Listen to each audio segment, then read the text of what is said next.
ಕಾಂತರಾಜಪುರ ಗ್ರಾಮ ಪಂಚಾಯಿತಿಯ ನೂತನ ಅಧ್ಯಕ್ಷರಾಗಿ ಸವಿತಾ ಪುರುಷೋತ್ತಮ್ ಅವಿರೋಧವಾಗಿ ಆಯ್ಕೆಗೊಂಡರು.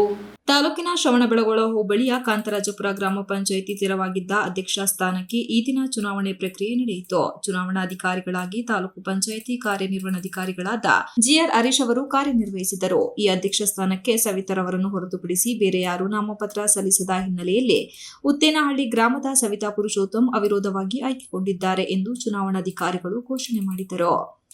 ಇದೇ ಸಂದರ್ಭದಲ್ಲಿ ಶಾಸಕರಾದ ಸಿಎನ್ ಬಾಲಕೃಷ್ಣ ನೂತನ ಅಧ್ಯಕ್ಷರಿಗೆ ಅಭಿನಂದನೆ ಸಲ್ಲಿಸಿ ಮಾತನಾಡಿ, ಸವಿತಾ ಪುರುಷೋತ್ತಮ್ ರವರು ಕಾಂತರಾಜಪುರ ಗ್ರಾಮ ಪಂಚಾಯಿತಿಯ ಅಧ್ಯಕ್ಷರಾಗಿ ಸರ್ವಾನುಮತದಿಂದ ಆಯ್ಕೆಗೊಂಡಿದ್ದಾರೆ. ಇವರಿಗೆ ನಾನು ವೈಯಕ್ತಿಕವಾಗಿ ಅಭಿನಂದನೆಗಳನ್ನು ಸಲ್ಲಿಸುತ್ತೇನೆ ಎಂದರು. ನೂತನ ಅಧ್ಯಕ್ಷರು ಉತ್ತಮ ಸೇವೆಯನ್ನು ಸಾರ್ವಜನಿಕರಿಗೆ ನೀಡಲಿ ಎಂದು ಶುಭ ಹಾರೈಸಿದರು.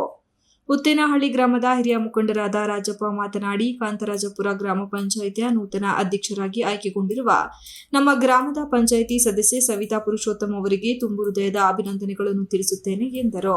ನೂತನ ಅಧ್ಯಕ್ಷರಿಗೆ ಸಿಕ್ಕಿರುವ ಅತಿ ಕಡಿಮೆ ಅವಧಿಯಲ್ಲಿ ಉತ್ತಮ ರೀತಿಯಲ್ಲಿ ಕಾರ್ಯನಿರ್ವಹಿಸಲಿ ಎಂದು ಶುಭ ಹಾರೈಸಿದರು. ಇದೇ ಸಂದರ್ಭದಲ್ಲಿ ಶಾಸಕರಾದ ಸಿಎನ್ ಬಾಲಕೃಷ್ಣ, ಇಒ ಹರೀಶ್, ಗ್ರಾಮ ಪಂಚಾಯಿತಿ ಅಭಿವೃದ್ಧಿ ಅಧಿಕಾರಿಗಳಾದ ಸುಮನ್, ಅಧ್ಯಕ್ಷರಾದ ಸವಿತಾ ಪುರುಷೋತ್ತಮ್, ಉಪಾಧ್ಯಕ್ಷರಾದ ಮಮತಾ ರಾಣಿ ಸ್ವಾಮಿ, ಉತ್ತೇನಹಳ್ಳಿ ರಾಜಪ್ಪ, ಮಾಜಿ ಗ್ರಾಮ ಪಂಚಾಯಿತಿ ಅಧ್ಯಕ್ಷರುಗಳಾದ ಉತ್ತೇನಹಳ್ಳಿ ಶರತ್, ಕಾಂತರಾಜಪುರ ಕಾರ್ತಿಕ್, ಅಮೃತ ಶಿಲ್ಪ ಶಿವರಾಜ್, ಬರಳು ಮಹೇಂದ್ರ, ವಿಜಿ ಮಂಜುನಾಥ್, ಗ್ರಾಮ ಪಂಚಾಯಿತಿ ಸದಸ್ಯರುಗಳಾದ ಸುಗನಹಳ್ಳಿ ಮಹೇಶ, ರತ್ನಮ್ಮ ದೇವರಾಜು, ಭಾಗ್ಯಮ್ಮ ರಾಮೇಗೌಡ, ಚಂದ್ರಶೇಖರ್, ಪ್ರಮೀಳಾ ನಾಗರಾಜು, ಜೆಡಿಎಸ್ ಮುಖಂಡರುಗಳಾದ ಚಿಕ್ಕಬಿಳ್ತಿ ಪ್ರವೀಣ್, ಗಂಗಾಧರ್, ಸಿಂಹದ್ರಿ ಮಂಜಣ್ಣ, ರಂಗಣ್ಣ, ದೇವರಾಜು, ಕೆಎಂ ಶಿವರಾಜು ಸೇರಿದಂತೆ ಇತರರು ಹಾಜರಿದ್ದರು.